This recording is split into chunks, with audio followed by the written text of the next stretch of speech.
তো এই মাদ্রাসার দলিল আর সনদ বলবো বলেছিলাম। এই মাদ্রাসা সর্বপ্রথম তৈরি করেছিলেন কে? উত্তরটা দিন, হয় ছক্কা নয় ফক্কা। কে কে তৈরি করেছিলেন? আরে হুজুররা বলেন না। জি, এই মাদ্রাসা সর্বপ্রথম তৈরি করেছিলেন আল্লাহ। আর এই মাদ্রাসার ফার্স্ট স্টুডেন্ট, সর্বপ্রথম ছাত্র হলেন আদম সফিউল্লাহ। আল্লাহ বলেন ওয়া আল্লামা আদামাল আসমাআ কুল্লাহা। আল্লাহ মাদ্রাসা তৈরি করলেন জান্নাতে, আর স্টুডেন্ট বানালেন হযরতে আদমকে, শিখিয়ে দিলেন। শিখিয়ে দেওয়ার পরে আল্লাহ সুবহানাহু ওয়া তাআলা দুনিয়াতে পাঠিয়ে দিলেন। লম্বা কাহিনী শর্টে বলছি। প্রিয় হাজরিন, সনদে বেশি কালাম করা বাংলায় আমাদের অভ্যাস নয়। সনদে বেশি কালাম শুনতে গেলে আপনার শেখ হযরত ইউনূস সাহেব হুজুর রাহমাতুল্লাহ আলাইহির কাছে যেতে হতো। তিনি দুনিয়ার বুক থেকে আমিরুল মুমিনিন ফিল হাদিস লাকাব নিয়ে চলে গিয়েছেন। সনদে কালাম শুনতে হলে আল্লামা কামার সাহেব দামাত বারকাতুম আলিয়ার কাছে যেতে হতো। আপনার সনদে কালাম শুনতে গেলে আপনার দারুল দেওবন্দের মুহাদ্দিস, দারুল দেওবন্দের প্রখ্যাত শেখুল হাদিস মুফতি আজম মুহাদ্দিসে কবির মুফতি সাঈদ আহমদ পালনপুরি সাহেব হুজুর রাহমাতুল্লাহ আলাইহির কাছে যেতে হতো। প্রিয় হাজরিন আমার, তো সনদে কালাম আমাদের বাংলার স্টাইল নয়, মতনে হাদিস বুঝে গেলেই হবে।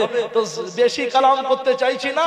তো আল্লাহ রাব্বুল আলামিন তৈরি করলেন জান্নাতে মাদ্রাসা। ওই স্টুডেন্টস আদম ওখানে স্পেশালিস্ট বানিয়ে দুনিয়াতে পাঠিয়ে দিলেন।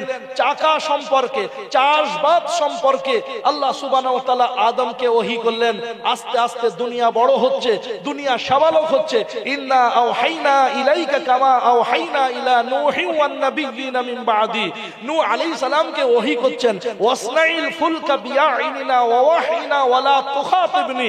আমার চোখের সামনে হলদিয়া নদী পার করে ওপারে যেতে হবে, কাশতি বানাও, ভটভটি, স্টিমার, লঞ্চ তৈরি করো। হযরতে দাউদকে আপনার লাবুস, হযরতে দাউদকে লোহার পোশাক বানাতে বলছেন। হযরতে সুলাইমান আলাইহিস সালামকে এরোপ্লেন বানাতে বলছেন। দুনিয়া সাবালক হয়ে গেছে, দুনিয়া বড় হয়ে গেছে। আল্লাহর প্রিয় পয়গম্বরকে আল্লাহ সুবহানাহু ওয়া তাআলা ওহী দিচ্ছেন। এই মাদ্রাসা চলে এলো গারে হিরাতে। ইকরা বিসমি রাব্বিকাল্লাযী খালাক, ইকরা পড়ো। নবীজি বলছেন মা আনা বিকারিন, আমি পড়তে পারি না। জিবরিল আমিন চাপ দিয়ে বললেন ইকরা, তুমি পড়ো। নবীজি বললেন মা আনা বিকারিন, পড়তে পারি না। তিনবার চাপ দেওয়ার পরে নবীজি বললেন ও আরসালানি, আমাকে ছেড়ে দিলেন। ফাগাত্তানি, আবার আমাকে জাপটে ধরলেন। হাত্তা বালাগানি মিনাল জুদ মিন্নিল আল জুদ, আমাকে খুবই কষ্ট হলো, বড় চাপ লাগলো। তারপরে পরিশেষে জিবরিল আমিন আমাকে বললেন ইকরা বিসমি রাব্বিকাল্লাযী খালাক, খালাকাল ইনসানা মিন আলাক। এতক্ষণ বলছিলেন ইকরা, পড়ো। নবীজি বলছেন পড়বো তো সিলেবাসটা কি হবে, কার নামে পড়বো? আবার বলছেন ইকরা, পড়ো। আরে ভাই পড়বো তো কার নামে পড়বো? এই রেজুলেশন কোত্থেকে এসেছে দেখবো না, না দেখেই পড়বো? আরে ভাই পড়বো তো কার সিলেবাস কোত্থেকে এসেছে, কারিকুলাম কি হবে, পাঠ্যক্রম কি হবে, নেশাটা কি হবে, না জেনে কেন পড়বো? জিবরিল আমিন বলছেন মুহাম্মদ ম্যাটারটা এই, ব্যাপার তাই নাকি? তো ইকরা বিসমি রাব্বিকাল্লাযী খালাক, যে রব বানিয়েছেন সেই রবের কারিকুলাম, যে রব বানিয়েছেন সেই রবের নেশাব, যে রব বানিয়েছেন সেই রবের পাঠ্যক্রম পড়ো। নবীজি পড়ছেন আর থামছেন না। ওই মাদ্রাসা চলে এলো হযরতে দারে আরকাম, আরকাম রাদিয়াল্লাহু তাআলা আনহুর বারান্দায় মাদ্রাসা চলছে। গারে হীরা থেকে দারে আরকাম, দারে আরকামে একজন আপনার স্টুডেন্ট এসেছেন, বয়স তার 8 বছর, নাম তার হযরতে আলী। 8 বছরের স্টুডেন্ট, তিনি পড়তে শুরু করেছেন। আর একজন স্টুডেন্ট এসেছেন, তার বয়স 38, নাম আবু বকর। আর একজন স্টুডেন্ট আসছেন। এইভাবে স্টুডেন্ট বাড়তে বাড়তে 38 নম্বর তালবে ইলম, তিনি এলেন হযরতে আমিরে হামজা। আমিরে হামজা এসেছেন। এর আগে মাদ্রাসাতুল বানাত হয়ে গেছে। ওই মাদ্রাসাতুল বানাতে হযরতে ফাতেমা বিনতে খাত্তাব, হযরতে ফাতেমা খাত্তাবের কন্যা, হযরতে ফাতেমা ওমরের আপনার রাদিয়াল্লাহু তাআলা আনহুর বোন, তিনি আপনার মাদ্রাসাতুল বানাতে এক সাইডে ভর্তি হয়ে গিয়েছেন। খাদিজাতুল কুবরা আমাদের আম্মা জগৎ জননী, তিনি আপনার ওই মাদ্রাসার মুহতামিমা, ওই মাদ্রাসার তিনিও নবীর কাছে প্রশিক্ষণ প্রাপ্তা। ওই মাদ্রাসাতুল বানাত আর মাদ্রাসাতুল বানিন চলছে। আর এই দিকে কাজ চলছে। হযরতে ফাতেমা আর তার স্বামী দুজনকে তাকরার করানোর জন্য নবীজি পাঠিয়ে দিয়েছেন একজন সাহাবী, তিনি নিয়ে চলে গিয়েছেন তাহা মা আনজালনা আলাইকাল কুরআনা লিতাশকা, এই কোরআন তোমার উপরে পাঠিয়েছি আপনার কষ্ট ওঠানোর জন্য নয়, এই কোরআন পাঠিয়েছি তোমাদের মার খাওয়ার জন্য নয়, এই কোরআন তোমাদেরকে পাঠিয়েছি অন্য কোন লাঠি আর পাটি আর জাতির ভয় ভীতির সম্মুখীন হয়ে থাকবার জন্য নয়। তাহা মা আনজালনা আলাইকাল কুরআনা লিতাশকা, এজন্যই তোমাকে পাঠানো হয়নি যে তুমি কষ্ট পাবে। সম্মানীয় হাজরিন, কোরআনের কারণে সম্মান দেবেন, কোরআনের কারণে প্রমোশন হবে, কোরআনের কারণে মান মর্যাদা উত্তীর্ণ হবে, পদোন্নতি হবে। এজন্য আল্লাহ সুবহানাহু ওয়া তাআলা কোরআন দিয়েছেন। এক পৃষ্ঠার তাকরা শেষ, দ্বিতীয় পৃষ্ঠার তাকরা শুরু হবে। এই অবস্থায় পিছনে খটখটানের আওয়াজ। ওপেন ইওর ডোর, দরজা খোলো, ইফতাহিল বাব, দরজা খোলো। তাকিয়ে দেখছেন গুরু গম্ভীর কণ্ঠের রুদ্ধ মূর্তিতে দাঁড়িয়ে হযরতে ওমর, নাঙ্গা তরবার হাতে। আপনারা বিস্তারিত ইতিহাস জানেন, সনদে বেশি লম্বা করতে চাইছি না। প্রিয় হাজরিন আমার, হযরতে ওমরকে দেখে আপনার যিনি তাকরার করাচ্ছিলেন ওই মুদাররিস সাহেব লুকিয়ে গেলেন। তাকরার করাচ্ছিলেন উনি লুকিয়ে পড়লেন, কিতাবটাকেও লুকিয়ে দিলেন। হযরতে ওমর বোন দোলা ভাইকে মারতে শুরু করলো। বোন ফাতেমার রক্ত ফিনকি দিয়ে কপাল থেকে বার হয়। রক্তটা মুছে বিদুষিনী নারী বিরিনি কণ্ঠে সিংহের মতো আওয়াজ দিয়ে বললেন, তোমার মধ্যে যে খাত্তাবের খুন আছে, আমার মধ্যেও সেই খাত্তাবের রক্ত আছে। তুমি খাত্তাবের খুন প্রাপ্ত হয়ে, তুমি খাত্তাবের রক্ত প্রাপ্ত হয়ে যদি তুমি আমার উপরে নির্বিচার করে অবিচার করে আমার কাছ থেকে ঈমান আর কোরআন ছিনিয়ে নিতে চাও, তবে আমি খাত্তাবের কন্যা হয়ে দ্ব্যর্থহীন ভাষায় বলে দিতে চাই, প্রাণ দেব কিন্তু কোরআন দেব না, প্রাণ দেব কিন্তু কোরআন দেব না, জান দেব কিন্তু মুহাম্মাদের প্রতি যে ঈমানে ঈমান দেব না।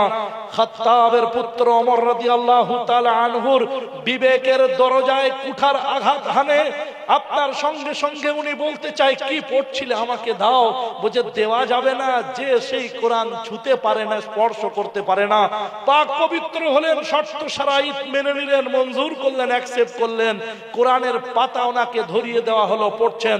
দ্বিতীয় পৃষ্ঠা, ওস্তাদ বাইরে বেরিয়ে এলেন, ও ওমর, ওয়া আনাখতারতুকা ফাসতামি লিমা ইউহা ইন্নানি আনাল্লাহু লা ইলাহা ইল্লা আনা ফা'বুদনি ওয়া আকিমিস সালাতা লিযিকরি ইন্নাস সাআতা আতিয়াতুন আকাদু উখফিহা লিতুজজা কুল্লু নাফসিন বিমা তাসআ। প্রিয় হাজরিন, সম্মানীয় সুধী সুপ্রিয় উপস্থিতি আমার, হযরতে ওমর পড়ছেন আরবি কোরআন আর তার ব্যাখ্যা বুঝছেন। ওয়া আনাখতারতুকা ফাসতামি লিমা ইউহা, ও মুসা, আমি তোমাকে চুজেবল পারসন বানিয়েছি। ও মুসা, আমি তোমাকে চয়ন করেছি, নির্ধারণ করেছি, নির্বাচন করেছি, তোমার কাছে ওহী করছি, সুতরাং মনোযোগ দিয়ে শোনো। ইন্নানি আনাল্লাহ, আমি হলাম আল্লাহ, আল্লাহ আমি হলাম আল্লাহ, আল্লাহ আমি হলাম আল্লাহ। লা ইলাহা ইল্লা আনা, আমি ছাড়া আর কেউ নেই পৃথিবীর মালিক, আমি ছাড়া আর কেউ নেই এই সার্বভৌমত্বের মালিক, আমি ছাড়া আর কেউ নেই চন্দ্র সূর্য গ্রহ নক্ষত্রের মালিক। ইন্নানি আনাল্লাহ, আমি হলাম আল্লাহ। প্রথম অক্ষর বাদ দিলে থাকবে লিল্লাহ, সেটাও আমি আল্লাহ। প্রথম লাম বাদ দিলে থাকবো লাহু, সেটাতেও আমি আল্লাহ। দ্বিতীয় লাম বাদ দিলে, ডিলিট করে দিলে আমি সেটা থাকবো হু। কুল হু আল্লাহু আহাদ আল্লাহুস সামাদ লাম ইয়ালিদ ওয়া লাম ইউলাদ ওয়া লাম ইয়াকুল লাহু কুফুয়ান আহাদ, আমার সমকক্ষ সমজুড়ি কেউ নাই। ওয়া লাম তাকুল লাহু সাহিবা, আল্লাহ সুবহানাহু ওয়া তাআলার স্ত্রী নাই, পুত্র নাই, কেউ নাই। আল্লাহ স্বয়ং সম্পন্ন, আল্লাহ সুবহানাহু ওয়া তাআলা তিনি বিশ্বজগতের প্রতিপালক আল্লাহ। সুতরাং ইন্নানি আনাল্লাহ লা ইলাহা ইল্লা আনা ফা'বুদুনি, আমার জন্য ইবাদত করো। হযরতে ওমর ভাবলেন, এটা তো মুহাম্মাদের কালাম নাই। চলে এলেন নবীজির মাদ্রাসায় ফরম নিতে, ফরম নাম্বার 39। হযরতে ওমর তলবার নিয়ে আসছেন, নবীজিকে বলছেন, ও ও আল্লাহর প্রিয় পয়গম্বর মাদ্রাসার গেট অতিক্রম করছে একজন রুদ্র মূর্তি নিয়ে হযরতে ওমর। আল্লাহর নবী বললেন আসতে দাও, নিয়ত খারাপ থাকলে ওর তরবারি দিয়ে কাম তামাম করা হবে, নিয়ত ভালো থাকলে ফরম দেওয়া হবে। সম্মানীয় ভাই আমার, তিনি এলেন নবীজির থেকে 12 বছরের ছোট হযরতে ওমর রাদিয়াল্লাহু তাআলা আনহু এলেন। আল্লাহর নবী চাদরটা টেনে ধরে বসিয়ে বলছেন মাজা তুরিদ, ওমর কি ইরাদা? বলছে গর্দান নিতে এসেছিলাম, কিন্তু আজকে আপনার চরণ তলে গর্দান লুটিয়ে দিলাম। প্রিয় হাজরিন, 39 নম্বর তালবিলিম হযরতে ওমর নবীকে বললেন হুজুর মাদ্রাসা এখানে থাকলে চলবে না। বলে কেন? বলে রোডের পাশে নিয়ে যেতে হবে। এত ভিতরে মাদ্রাসা হয় নাকি? রোডের পাশে নিয়ে যেতে হবে, কাবার আঙিন হয়। আল্লাহর নবী বললেন রোডের পাশে জায়গার দাম বেশি। আল্লাহর নবীকে হযরত ওমর বললেন বাকিটুকু আমরা দেখব, আপনি অনুমতি দেন। প্রিয় হাজরিন, লম্বা চওড়া ইতিহাস। মাদ্রাসা চলতে দিল না। আল্লাহর নবী চলে এলেন মদিনা, ওখানে তৈরি হলো মাদ্রাসার সুন্দর আঙিনা।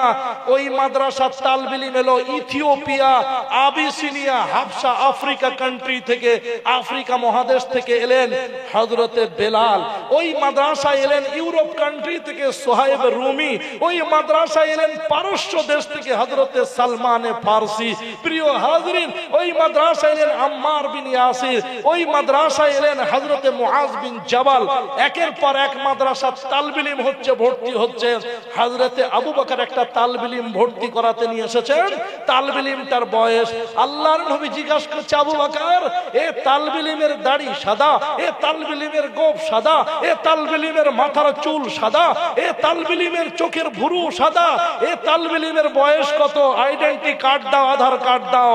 হযরত আবু বকর বলছে হুজুর আধার কার্ডও নেই, আইডেন্টি কার্ডও খবর নাই, প্যান কার্ড তৈরি করা হয়নি, পাসপোর্ট তো বানায়নি। ইয়া রাসূলুল্লাহ, আল্লাহর নবী জিজ্ঞাসা করছে বয়স কত হবে? তা বলছে 80। বলছে যে মাদ্রাসায় 8 বছরের আলী পড়ে সেই মাদ্রাসায় 80 বছরের তালবিলিমের নাম কি? তা বলছে আবু কুহাফা, আমার আব্বা। আল্লাহর নবী বলছেন তোমার সঙ্গে মহব্বত আমার অনেক বেশি, কিন্তু বয়স তো তোমার বাবার 80।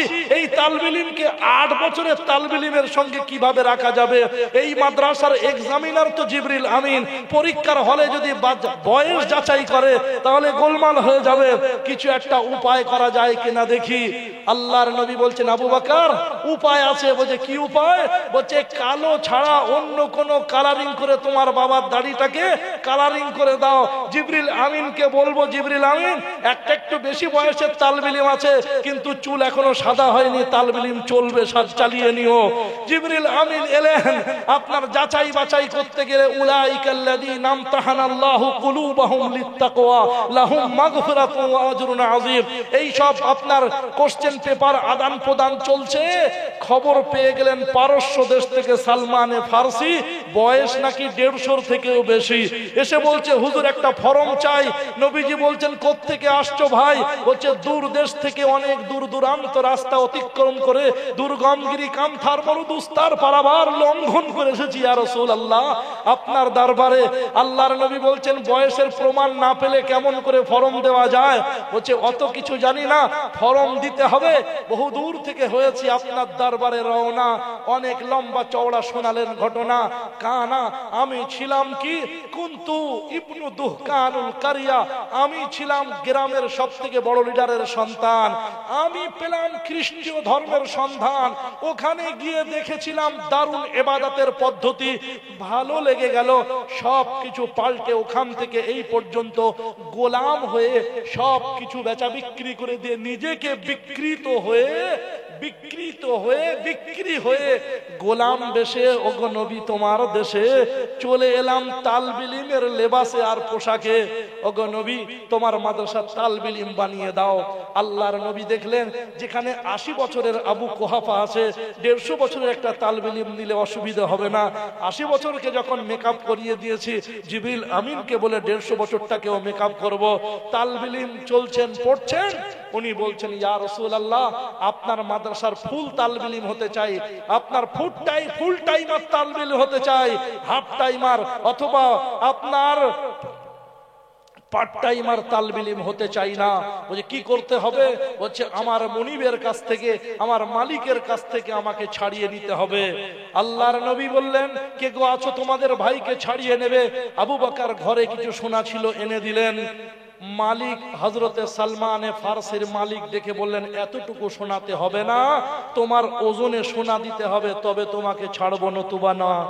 হযরতে বেলাল, হযরতে সালমানে ফারসি রাদিয়াল্লাহু তাআলা আনহু দুঃখ ভরাক্রান্ত হৃদয়ে উনি বলছেন, হুজুর আমার মনে হয় আর আজাদ আর স্বাধীন হওয়া হবে না।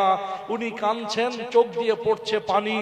নবীজি মৃদু মধুর কণ্ঠে শোনালেন সালমানকে মধুর মোহাব্বতের বাণী। কেন গো কাঁদো, করছো কেন কান্না? হযরতে সালমান বললেন, এই ঘটনা, আমাকে আর আজাদ হওয়া হবে না, আমার ওজনে দিতে হবে ওনাকে সোনা। হযরতে আবু বকরের সোনাটুকু নিয়ে আল্লাহর নবী তার মুখের লালা মোবারক, থুতু মোবারক দিয়ে দিলেন, আর বললেন, যাও দাড়ি পাল্লাতে ওজন করো। একদিকে সোনা, অপর দিকে হযরতে সালমান। সোনার পাল্লা যখন করা হয় ওজন, ঝুঁকে যায় সোনার পাল্লার দিকটা, আর উঠে যায় হযরতে সালমানের বডিটা। সম্মানীয় ভার্সুদি আমার, হযরতে সালমান মুক্ত হয়ে যাবেন, নবীর গোলাম হয়ে যাবেন। এই খুশিতে আত্মহারা পাগল পারা নিবেদিত প্রাণ নবীজির দরবারে এলেন সালমান, শোনালেন খুশির সংবাদ। কিন্তু মনিব কুচক্রী, সে এসে বলল, না, তোমাকে এত শিগগিরই ছাড়বো না, তুমি খেজুর গাছ লাগাবে 100 খানা, ওই খেজুর গাছে যতদিন না খেজুর ফলবে ততদিন তোমাকে মুক্ত করব না। হযরতে সালমানের শুরু হলো কান্না। নবীজির দরবারে শোনালেন সব ঘটনা। আল্লাহর নবী বললেন, চিন্তা করতে হবে না, খেজুরের আটি সংগ্রহ করো। আটি সংগ্রহ করলেন। আল্লাহর নবী হযরতে আবু বকর ওমরকে সঙ্গে নিয়ে ওই আটির থলেটা নিয়ে হযরতে সালমানকে বললেন, চলো তোমার মনিবকে বলো, মালিককে বলো বাগান দেখিয়ে দিতে। মনিব বাগান দেখিয়ে দিলেন। হযরতে সালমানে ফারসি রাদিয়াল্লাহু তাআলা আনহু নবীকে বললেন, হুজুর এখানে লাগাতে হবে। নবীজি ওমর রাদিয়াল্লাহু তাআলা আনহুকে, হযরত আবু বকর সিদ্দিককে বললেন, গর্ত করো। গর্ত করলেন, আটি দিলেন। আল্লাহর নবী পরের দিন সকালে ওমর, ওসমান, আলী আর আবু বকর সিদ্দিক রিদওয়ানুল্লাহি তাআলা আলাইহিম আজমাইনদের বলছেন, চলো খেজুরের আটি দেখে আসি। তোমাদের ভাই সালমান, সে পেয়ে যাবে মুক্তির ফরমান। চলো একবার যাই আমরা ওই ইহুদির বাগান। উনি গেলেন। হযরতে ওমর যেতে যেতে ভাবছিলেন, খেজুরের আটি রমজানে ইফতার করে ফেললে ওই আটিতে চারাবার হয় কুরবানির ছুটিতে। আর এই কালকের দুপুর বেলা কিংবা বিকাল বেলা খেজুরের আটি পোতা হলো, বপন করা হলো, আর রাতটুকু পেরোনের পরে কিভাবে আটিতে চারাবার হবে।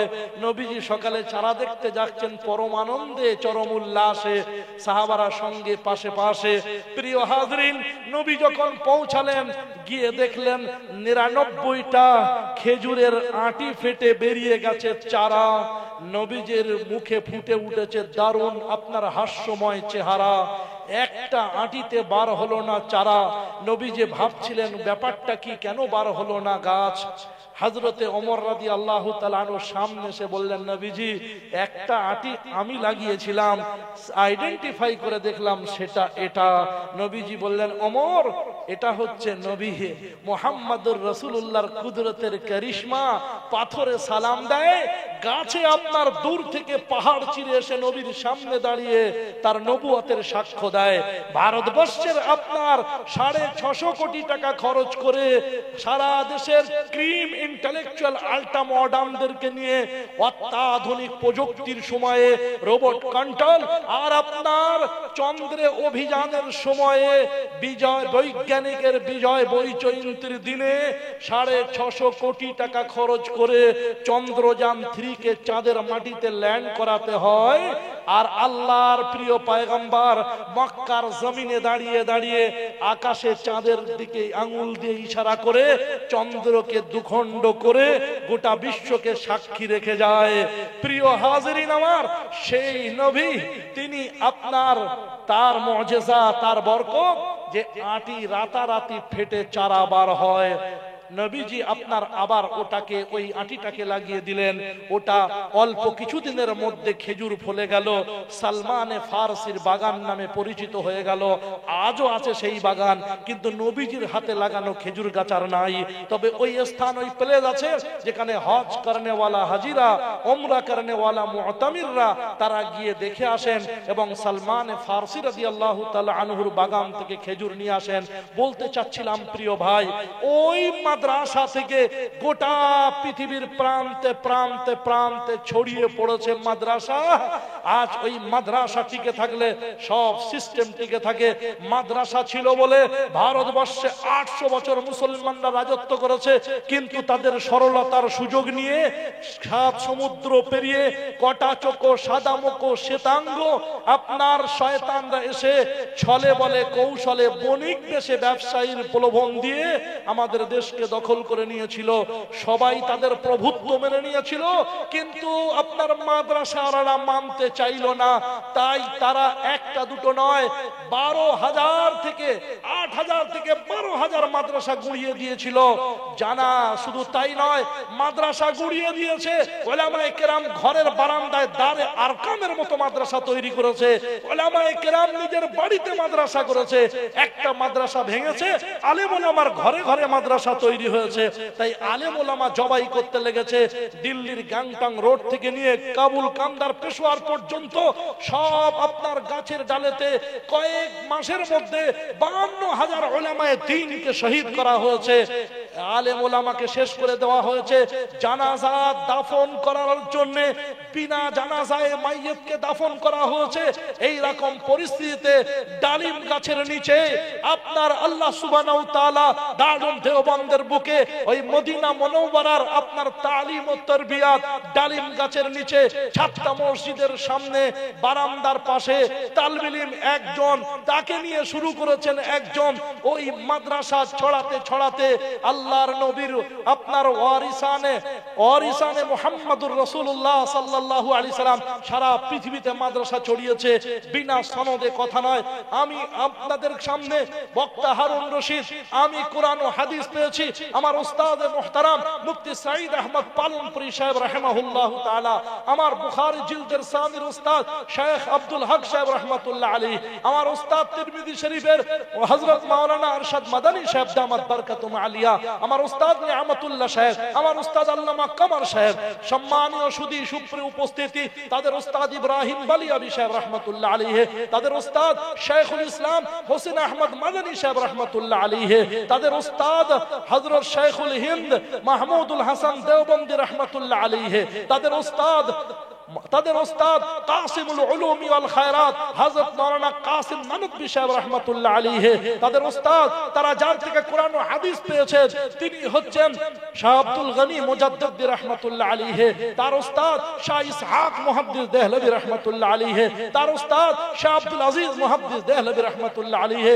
তার উস্তাদ মাসনাদুল হিন্দ শাহ ওলিউল্লাহ মুহাদ্দিস দেহলভী রাহমাতুল্লাহ আলাইহি, তার উস্তাদ হযরত আবু তাহির আল মাদানী সাহেব রাহমাতুল্লাহ আলাইহি, তার উস্তাদ ইব্রাহিম আল কুরদি রাহমাতুল্লাহ আলাইহি, তার উস্তাদ আহমদ আল কুশাশি রাহমাতুল্লাহ আলাইহি, তার উস্তাদ আহমদ আশ-শান্নবী রাহমাতুল্লাহ আলাইহি, তার উস্তাদ মুহাম্মদ বিন আহমদ আর-রামালি রাহমাতুল্লাহ আলাইহি, তার উস্তাদ জাইনুদ্দিন জাকারিয়া আল আনসারী রাহমাতুল্লাহ আলাইহি, তার উস্তাদ আহমদ বিন আলী আল মারুফ বি ইবনে আল হাজার আসকালানী রাহমাতুল্লাহ আলাইহি, তার উস্তাদ ইব্রাহিম আত-তানুখী রাহমাতুল্লাহ আলাইহি, তার উস্তাদ হযরত আবুল আব্বাস আল হেজাজি রাহমাতুল্লাহ আলাইহি, তার উস্তাদ আবু আলী হুসাইন আজ-জুবাইদি রাহমাতুল্লাহ আলাইহি, তার উস্তাদ আবুল ওয়াক্ত সিজজি রাহমাতুল্লাহ আলাইহি, তার উস্তাদ আবুল হাসান আদ-দাউদি রাহমাতুল্লাহ আলাইহি, তার উস্তাদ যিনি তার কাছ থেকে ইলম কোরআন ও হাদিস পেয়েছেন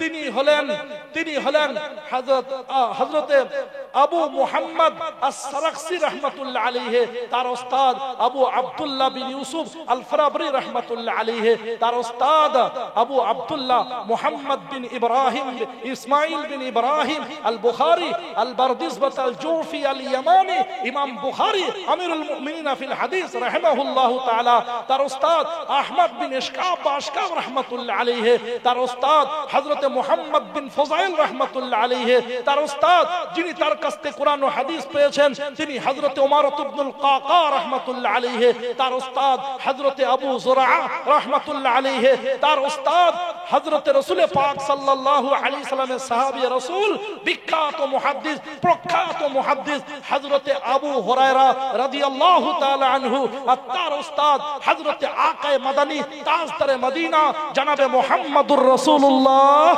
সাল্লাল্লাহু তাআলা আলাইহি ওয়াসাল্লাম, তিনি ওমা ইয়াতিকু আনিল হাওয়া ইন হুয়া ইল্লা ওয়াহয়ু ইউহা, তিনি ওহী ছাড়া কোনো কথা বলেন না। দুটো ওহী, একটা হচ্ছে ওহিয়ে মাতলু যাদের মাথায় পাগড়ি দেওয়া হবে, আর একটা হচ্ছে ওহিয়ে গায়র মাতলু যেটা তেলাওয়াত করা হয় না। ওহিয়ে মাতলু তারাবিতে তেলাওয়াত করা হয়, ওহিয়ে মাতলু নামাজে দাঁড়িয়ে তেলাওয়াত করা হয়, ওহিয়ে মাতলু বক্তা মাইকের সামনে তেলাওয়াত করে। ইন্নাল্লাযীনা ইয়াতলুনা কিতাবাল্লাহ ওয়া আকামাস সালাহ ওয়া আনফাকু মিম্মা রাযাকনাহুম সিররান ওয়া আলানিয়া ইয়ারজুনা তিজারাতান লান তাবুর। প্রিয় হাজিরিন, জলসার মজলিসে যারা এসেছেন, আমার বক্তব্যের সময় সীমা একেবারে শেষ। আমি আর বক্তব্য দীর্ঘায়িত করে ধৃষ্টতাভাবে আদবি করতে চাইছি না, তবে লাস্ট মোমেন্টে একটা ছোট্ট কথা আপনাদের উপহার হিসেবে দিতে চাই। প্রিয় ভাই আমার, মজার দেশের গল্প মনে রাখবেন, আল্লাহর কাছে তাহাজ্জুদে কাঁদবেন। পরিস্থিতি কেমন, কোন দিকে যাবে আল্লাহ ছাড়া কেউ জানে না।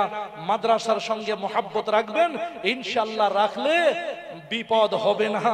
এই যে সিলসিলা শোনালাম আপনাদেরকে, এই সিলসিলা আকায়ে মাদানী রাসূল পাক সাল্লাল্লাহু আলাইহি সাল্লাম তিনি নিঃসন্দেহে জান্নাতি, তিনি নিঃসন্দেহে জান্নাতি, তিনি নিঃসন্দেহে জান্নাতি।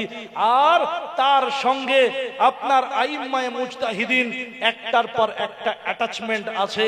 আল্লাহর নবী হলেন ইনজিল, আর আপনার উলামায়ে কেরাম, মুহাদ্দিসিনে এজাম, মুফাসসিরিনে এজাম, ফকিহ হযরত, তারা হলেন আপনার সব কম্পার্টমেন্টার বগি। উলামায়ে কেরামদের সঙ্গে টাচ আছে, বগির সঙ্গে বগি জুড়ে আছে। এজন্য নবী যখন জান্নাতে ইনজিল, এসব ইনশাআল্লাহুল আজিজ জান্নাতে যাবে। আপনাকে শুধু টিকিট কেটে কম্পার্টমেন্টের রেল আপনার বগিতে উঠতে হবে। আপনাকে অত যাচাই করতে হবে না যে অ্যাটাচমেন্ট আছে কিনা, এটা সত্যি জান্নাতে যাবে কিনা। এই জান্নাতে যাওয়ার জন্যই নবীজিকে সামনে ডেস্টিনেশন, এর গন্তব্যস্থল হচ্ছে জান্নাত। নবীজি হলেন ইনজিল, আর এ গাড়ি পৌঁছাবে জান্নাতে। আমার আপনার কাজ হচ্ছে টিকিট কেটে কম্পার্টমেন্টে উঠে যাওয়া। কথা বুঝাচ্ছি ইনশাআল্লাহ? অ্যাটাচ থাকবো সবাই। কোরআনে কারীমের বদৌলতে আল্লাহ সুবহানাহু ওয়া তাআলা বোকা শোকাকেও পণ্ডিত বানিয়ে দেয়। বোকা মাদ্রাসায় পড়তে এসেছে, কিন্তু আল্লাহ বলছেন তুই সবকিছুকে ত্যাগ দিয়ে ইয়াসিন আল কোরআনিল হাকিম, বিজ্ঞানময় কোরআন পড়তে এসেছিস। আমি আল্লাহ হাকিম হিকমতওয়ালা, আমি নাজিল করেছি কোরআনে হাকিম, তোকেও হিকমতওয়ালা, তোকেও হিকমতওয়ালা বানিয়ে দেব। তাই তালবিলিম বারান্দায় পড়ছে, রোড দিয়ে একজন টেরামন মানসিকতার, একজন মেন্টালি ডিসব্যালেন্স, যা মাদ্রাসা সম্পর্কে ভালো ধারণা রাখে না, বলে মাদ্রাসায় কি তৈরি হয়, মাদ্রাসায় কি পড়ানো হয়, বোকা ছাড়া কিছুই বানানো হয় না, ফকিরি বিদ্যে ছাড়া কিছুই শেখানো হয় না। তিনি এসে তালবিলিমকে যাচাই করছে, এসে দেখছে বারান্দায় পড়ছে একটা ছেলে, রাত বাজে 12টা, তৈরি নিচ্ছে রাবেতার, আর তৈরি নিচ্ছে দারুল দেওবন্দের প্রস্তুতি, দাখিলা আর প্রবেশিকা পরীক্ষার। জিজ্ঞাসা করছে, তালবিলিম তুমি কি মাওলানা? তা বলছে এখনো হয়নি, হতে চলেছে। বলছে মশলা জানো? বলছে বলে দেখেন। তা বলছে বলো তো, আমার বাড়িতে নিচে একটা জলের রিজার্ভার আছে, জলের আপনার ট্যাঙ্কি পানি জমা করা হয়, ওখান থেকে উপরে পানি তোলা হয়। ওই পানির ট্যাঙ্কির মুখটা খোলা ছিল, একটা ইঁদুর পড়ে গিয়েছিল। এখন কি মশলা হবে বলো? নামাজ কতদিন কাজা করব, কি হবে বলো? এখন তালবিলিম তো মশলা পড়া হয় নাই, যদি ভুল বলে পরে যদি যাচাই করে জানতে পারে ভুল হয়ে গেছে খারাপ বলবে, আর যদি বলি জানি না তাহলে মাদ্রাসার প্রতি খারাপ থাকবে ধারণা। এজন্য তালবিলিম কৌশলে কাজ নিচ্ছে। বলছে আপনি যে ঘটনা বলছেন যে ওটা একবার দেখতে হবে যে ইঁদুর ওখানে পড়ে মারা গিয়েছে না মরে গিয়ে পড়ে গিয়েছে। যদি আপনার ওখানে গিয়ে পড়ে তাহলে ফির দো হাল সে খালি নেই, আর যদি ওখানে পড়ে মারা যায় তো দেখতে হবে যে ওর পেটটা বডিটা ফুলে গিয়েছে না ফুলেনি। যদি ফুলে যায় তো ফের দোহাল সে খালি নেই।